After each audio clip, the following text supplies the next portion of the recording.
Hi ವೀಕ್ಷಕರೇ, ನೋಡಿ, ಗೃಹಲಕ್ಷ್ಮಿ ಯೋಜನೆಯ ಪ್ರತಿ ಫಲಾನುಭವಿಗಳಿಗೆ ಸರ್ಕಾರದಿಂದ 3 ತಿಂಗಳ 6,000 ಹಣ ನಿಮ್ಮ ಬ್ಯಾಂಕ್ ಖಾತೆಗೆ ಬರುವುದಾಗಿ ಭರ್ಜರಿ ಕೊಟ್ಟಿದೆ. ಈಗಾಗಲೇ ಫಲಾನುಭವಿಗಳ ಬ್ಯಾಂಕ್ ಖಾತೆಗೆ ಒಟ್ಟಿಗೆ 6,000 ಹಣ ಜಮಾ ಆಗಿದೆ. ಇದೇ ರೀತಿ ನಿಮ್ಮ ಬ್ಯಾಂಕ್ ಖಾತೆಗೂ ಕೂಡ 6,000 ಹಣನ ಸರ್ಕಾರ ಆಗಸ್ಟ್ 28 ಅಂದರೆ ಶುಕ್ರವಾರದಿಂದ ಫಲಾನುಭವಿಗಳಿಗೆ ಜಮಾ ಮಾಡ್ತಾ ಇದ್ದು, ಕರ್ನಾಟಕದ 27 ಜಿಲ್ಲೆಗಳಿಗೆ ಈ ಗೃಹಲಕ್ಷ್ಮಿ ಹಣ ಬರ್ತಾ ಇದೆ.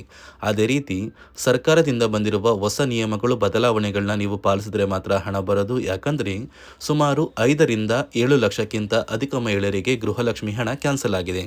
ಅದೇ ರೀತಿ ರೇಷನ್ ಕಾರ್ಡ್ ಹೊಂದಿರುವ ಪ್ರತಿ ಕಾರ್ಡ್ದಾರರಿಗೂ ಕೂಡ ಸರ್ಕಾರ 3 ರೀತಿಯ ಗುಡ್ ನ್ಯೂಸ್ನ ಕೊಟ್ಟಿದೆ.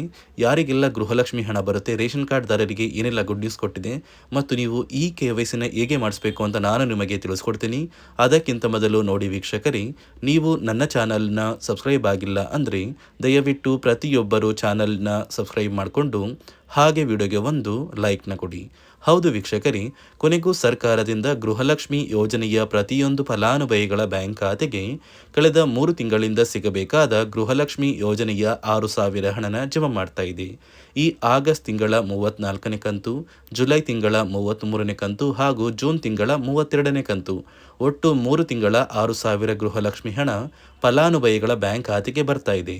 ಆದರೆ ಹಣಕಾಸು ಇಲಾಖೆ ತಂದಿರುವ ಹೊಸ ನಿಯಮ ಮತ್ತು ಬದಲಾವಣೆಗಳ ಪ್ರಕಾರ ಗೃಹಲಕ್ಷ್ಮಿ ಹಣ ಸುಮಾರು 6ರಿಂದ 7 ಲಕ್ಷಕ್ಕಿಂತ ಅಧಿಕ ಫಲಾನುಭವಿಗಳಿಗೆ ಕ್ಯಾನ್ಸಲ್ ಆಗ್ತಾ ಇದೆ. ನಿಮ್ಮ ಬ್ಯಾಂಕ್ ಖಾತೆಗೆ ಹಣ ಬರುತ್ತೋ ಅಥವಾ ಕ್ಯಾನ್ಸಲ್ ಆಗುತ್ತೋ ಅಂತ ತಿಳಿಸ್ಕೊಡ್ತೀನಿ. ಮತ್ತು ರೇಷನ್ ಕಾರ್ಡ್ದಾರರಿಗೂ ಕೂಡ 3 ರೀತಿಯ ಗುಡ್ ನ್ಯೂಸ್ನ ಕೊಟ್ಟಿದ್ದು, ಈ KYCನ ನೀವು ನಿಮ್ಮ ರೇಷನ್ ಕಾರ್ಡ್ಗೆ ಮಾಡಿಸ್ಬೇಕು. ಇಲ್ಲ ಅಂದರೆ ಸರ್ಕಾರದಿಂದ ಯಾವುದೇ ರೀತಿಯ ಸೌಲಭ್ಯ ಕೂಡ ಬರಲ್ಲ ಅಂತ ಸರ್ಕಾರ ಆದೇಶ ಕೊಟ್ಟಿದೆ.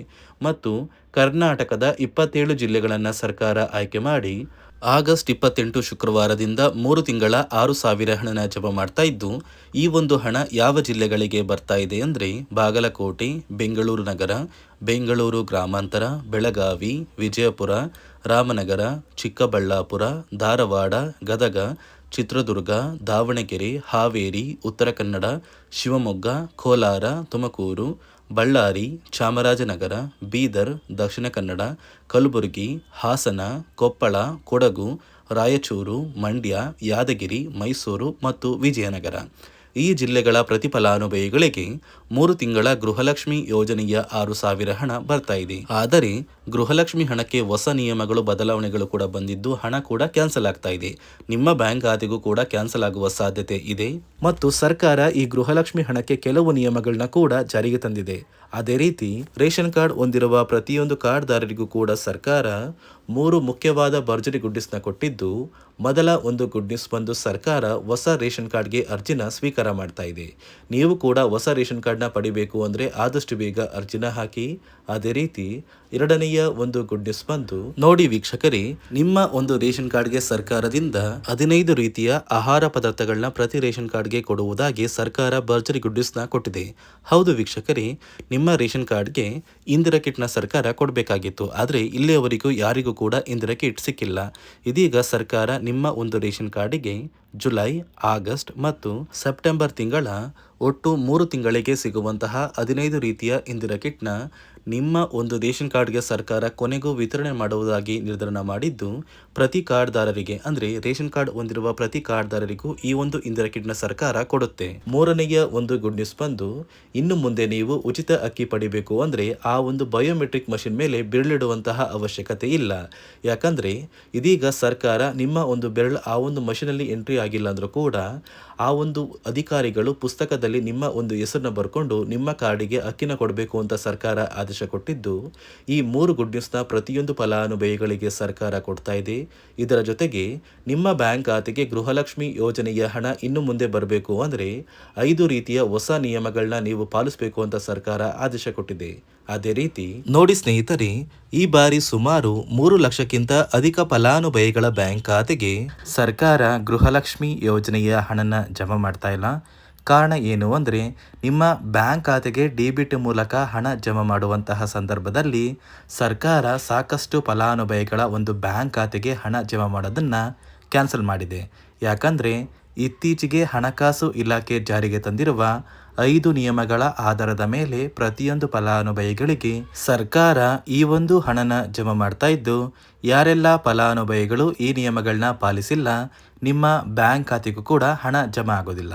ಹಾಗಾದರೆ ಬನ್ನಿ ಸ್ನೇಹಿತರೆ, ಸರ್ಕಾರ ಜಾರಿಗೆ ತಂದಿರುವ ಆ 5 ಹೊಸ ನಿಯಮಗಳು ಏನು ಅಂತ ನಾನು ನಿಮಗೆ ತಿಳಿಸ್ಕೊಡ್ತಾ ಇದ್ದೀನಿ. ನೋಡಿ ಸ್ನೇಹಿತರೆ, ಮೊದಲನೆಯ ಒಂದು ನಿಯಮ ಬಂದು, ಸಾಕಷ್ಟು ಫಲಾನುಭವಿಗಳು ಹೊಂದಿರುವಂತಹ ಒಂದು ರೇಷನ್ ಕಾರ್ಡ್ ಏನಿದೆ, ಆ ಒಂದು ರೇಷನ್ ಕಾರ್ಡ್ನ ಮನೆಯ ಸದಸ್ಯರ ಪ್ರತಿಯೊಬ್ಬರ ಒಂದು ಆಧಾರ್ ಕಾರ್ಡ್ನ ನಿಮ್ಮ ರೇಷನ್ ಕಾರ್ಡ್ಗೆ ಕಡ್ಡಾಯವಾಗಿ ಲಿಂಕ್ ಮಾಡಿಸ್ಬೇಕು. ಅಂದರೆ ಈ ಒಂದು ಲಿಂಕ್ ಮಾಡಿಸುವಂತಹ ಒಂದು ಪ್ರೊಸೀಜರ್ಗೆ ಸರ್ಕಾರ KYC ಅಂತ ಕರೀತಾರೆ. ನಿಮ್ಮ ರೇಷನ್ ಕಾರ್ಡ್ಗೆ ಇನ್ನೂ ಸಹ KYC ಆಗಿಲ್ಲ ಅಂದರೆ ನಿಮ್ಮ ಬ್ಯಾಂಕ್ ಖಾತೆಗೆ ಸರ್ಕಾರ ಮುಂದಿನ ದಿನಗಳಲ್ಲಿ ಗೃಹಲಕ್ಷ್ಮಿ ಯೋಜನೆಯ ಹಣನ ಕ್ಯಾನ್ಸಲ್ ಮಾಡುತ್ತೆ. ಅದೇ ರೀತಿ ಎರಡನೆಯ ಒಂದು ನಿಯಮ ಬಂದು, ಸಾಕಷ್ಟು ಫಲಾನುಭವಿಗಳು ಕಳೆದ 3 ತಿಂಗಳಿಂದ ಸರ್ಕಾರದಿಂದ ಬರ್ತಾ ಇರುವಂತಹ ಒಂದು ರೇಷನ್ ಏನಿದೆ, ಅಂದರೆ ಉಚಿತ ಅಕ್ಕಿ ಏನಿದೆ, ಈ ಒಂದು ರೇಷನ್ನ ಪಡ್ಕೋತಾ ಇಲ್ಲ. ಒಂದು ವೇಳೆ ಕಳೆದ 3 ತಿಂಗಳಿಂದ ನೀವು ರೇಷನ್ನ ಪಡ್ಕೊಂಡಿಲ್ಲ ಅಂದರೆ ಸರ್ಕಾರ ನಿಮ್ಮ ಬಳಿ ಇರುವಂತಹ ಒಂದು ರೇಷನ್ ಕಾರ್ಡ್ನ ಕ್ಯಾನ್ಸಲ್ ಮಾಡುತ್ತೆ. ನಿಮ್ಮ ರೇಷನ್ ಕಾರ್ಡ್ನ ಸರ್ಕಾರ ಕ್ಯಾನ್ಸಲ್ ಮಾಡಿದ್ರೆ ನಿಮ್ಮ ಬ್ಯಾಂಕ್ ಖಾತೆಗೆ ಗೃಹಲಕ್ಷ್ಮಿ ಯೋಜನೆಯ ಹಣ ಇರ್ಬೋದು ಮತ್ತು ಸರ್ಕಾರದಿಂದ ಬರುವಂತಹ ಒಂದು ಸೌಲಭ್ಯಗಳನ್ನ ನೀವು ಕಳ್ಕೋಬೇಕಾಗುತ್ತೆ. ಅದೇ ರೀತಿ ಮೂರನೆಯ ಒಂದು ನಿಯಮ ಬಂದು, ನೋಡಿ ಸ್ನೇಹಿತರೆ, ನಿಮ್ಮ ಬಳಿ ಇರುವಂತಹ ಒಂದು ಆಧಾರ್ ಕಾರ್ಡ್ ಏನಿದೆ, ಆ ಒಂದು ಆಧಾರ್ ಕಾರ್ಡ್ನ ಕಳೆದ 15 ವರ್ಷಗಳಲ್ಲಿ ನೀವು ಯಾವುದೇ ರೀತಿಯ ಒಂದು ತಿದ್ದುಪಡಿನ ಮಾಡಿಸಿಲ್ಲ ಅಂದರೆ ನಿಮ್ಮ ಬ್ಯಾಂಕ್ ಖಾತೆಗೆ ಸರ್ಕಾರ ಗೃಹಲಕ್ಷ್ಮಿ ಯೋಜನೆಯ ಹಣನ ಕ್ಯಾನ್ಸಲ್ ಮಾಡುತ್ತೆ. ಯಾಕಂದರೆ ಸರ್ಕಾರದಿಂದ ಬಂದಿರುವಂತಹ ಒಂದು ಆದೇಶದ ಪ್ರಕಾರ ಪ್ರತಿಯೊಂದು ಫಲಾನುಭವಿಗಳು ಕಳೆದ 15 ವರ್ಷಗಳಲ್ಲಿ ಯಾವುದೇ ರೀತಿಯ ಒಂದು ತಿದ್ದುಪಡಿನ ನಿಮ್ಮ ಆಧಾರ್ ಕಾರ್ಡ್ಗೆ ನೀವು ಮಾಡಿಸಿಲ್ಲ ಅಂದರೆ ಕಡ್ಡಾಯವಾಗಿ ಆದಷ್ಟು ಬೇಗ ನಿಮ್ಮ ಆಧಾರ್ ಕಾರ್ಡ್ಗೆ ತಿದ್ದುಪಡಿನ ಮಾಡಿಸಿ. ಅದೇ ರೀತಿ ನಾಲ್ಕನೆಯ ಒಂದು ನಿಯಮ ಬಂದು, ನಿಮ್ಮ ಕುಟುಂಬದ ಒಂದು ವಾರ್ಷಿಕ ಆದಾಯ 7 ಲಕ್ಷಕ್ಕಿಂತ ಕಡಿಮೆ ಇರಬೇಕು. ಒಂದು ವೇಳೆ ನಿಮ್ಮ ಕುಟುಂಬದ ವಾರ್ಷಿಕ ಆದಾಯ 7 ಲಕ್ಷಕ್ಕಿಂತ ಜಾಸ್ತಿ ಇದ್ದರೆ ನಿಮ್ಮ ಬ್ಯಾಂಕ್ ಖಾತೆಗೆ ಸರ್ಕಾರ ಗೃಹಲಕ್ಷ್ಮಿ ಯೋಜನೆಯ ಹಣನ ಕ್ಯಾನ್ಸಲ್ ಮಾಡುತ್ತೆ. ಅದೇ ರೀತಿ ಐದನೆಯ ಒಂದು ನಿಯಮ ಬಂದು, ನಿಮ್ಮ ಕುಟುಂಬದ ಸದಸ್ಯರು ಅಥವಾ ಗೃಹಲಕ್ಷ್ಮಿ ಯೋಜನೆಯ ಫಲಾನುಭವಿಗಳು ಯಾರು ಕೂಡ ಸರ್ಕಾರಿ ನೌಕರರಾಗಿ ಕಾರ್ಯನಿರ್ವಹಿಸ್ತಾ ಇರಬಾರ್ದು. ಒಂದು ವೇಳೆ ನಿಮ್ಮ ಕುಟುಂಬದಲ್ಲಿ ಯಾರೇ ಆಗಿದ್ರೂ ಸರ್ಕಾರಿ ನೌಕರರಾಗಿ ಕಾರ್ಯನಿರ್ವಹಿಸ್ತಾ ಇದ್ದರೆ ನಿಮ್ಮ ಬ್ಯಾಂಕ್ ಖಾತೆಗೆ ಗೃಹಲಕ್ಷ್ಮಿ ಯೋಜನೆಯ ಹಣ ಕ್ಯಾನ್ಸಲ್ ಆಗುತ್ತೆ. ಈ 5 ನಿಯಮಗಳ ಆಧಾರದ ಮೇಲೆ ಪ್ರತಿಯೊಂದು ಫಲಾನುಭವಿಗಳಿಗೆ ಸರ್ಕಾರ ಹಣ ಜಮಾ ಮಾಡ್ತಾ ಇದೆ. ಒಂದು ವೇಳೆ ನೀವು ಈ 5 ನಿಯಮಗಳನ್ನ ಪಾಲಿಸಿಲ್ಲ ಅಂದರೆ ನೀವು ಕೂಡ ಗೃಹಲಕ್ಷ್ಮಿ ಯೋಜನೆಯ ಹಣದಿಂದ ವಂಚಿತರಾಗಬೇಕಾಗುತ್ತೆ. ನೋಡಿ ವೀಕ್ಷಕರೇ, ನಿಮ್ಮ ಬ್ಯಾಂಕ್ ಖಾತೆಗೂ ಕೂಡ 3 ತಿಂಗಳ 6,000 ಗೃಹಲಕ್ಷ್ಮಿ ಹಣನ ಸರ್ಕಾರ ಆಗಸ್ಟ್ 28 ಶುಕ್ರವಾರದಿಂದ ಜಮಾ ಮಾಡ್ತಾ ಇದೆ. ನಿಮ್ಮ ಬ್ಯಾಂಕ್ ಖಾತೆಗೆ ಆದಷ್ಟು ಬೇಗ ಗೃಹಲಕ್ಷ್ಮಿ ಹಣ ಬರ್ತಿದ್ದು, ಕರ್ನಾಟಕದ 27 ಜಿಲ್ಲೆ ಫಲಾನುಭವಿಗಳು ಹಣನ ಪಡ್ಕೋತಾ ಇದ್ದಾರೆ. ರೇಷನ್ ಕಾರ್ಡ್ ದಾರರಿಗೂ ಸರ್ಕಾರ ಭರ್ಜರಿ ಗುಡ್ ನ್ಯೂಸ್ನ ಕೊಟ್ಟಿದೆ. ಆದಷ್ಟು ಬೇಗ KYCನ ಮಾಡಿಸಿ ಅಂತ ಹೇಳ್ತಾ, ಇದಿಷ್ಟು ಸರ್ಕಾರದಿಂದ ಬಂದಿರುವ ಮಾಹಿತಿಯಾಗಿದ್ದು, ನಾನು ಕೊಟ್ಟಿರುವ ಮಾಹಿತಿ ನಿಮಗೆ ಇಷ್ಟ ಆಗಿದ್ದಲ್ಲಿ ನನ್ನ ಚಾನಲ್ನ ಸಬ್ಸ್ಕ್ರೈಬ್ ಮಾಡಿಕೊಂಡು ಹಾಗೆ ವಿಡಿಯೋಗೆ ಪ್ರತಿಯೊಬ್ಬರು ಒಂದು ಲೈಕ್ನ ಕೊಟ್ಟು ನಿಮ್ಮ ಸ್ನೇಹಿತರಿಗೆ ಈ ಒಂದು ವಿಡಿಯೋನ ಶೇರ್ ಮಾಡಿ.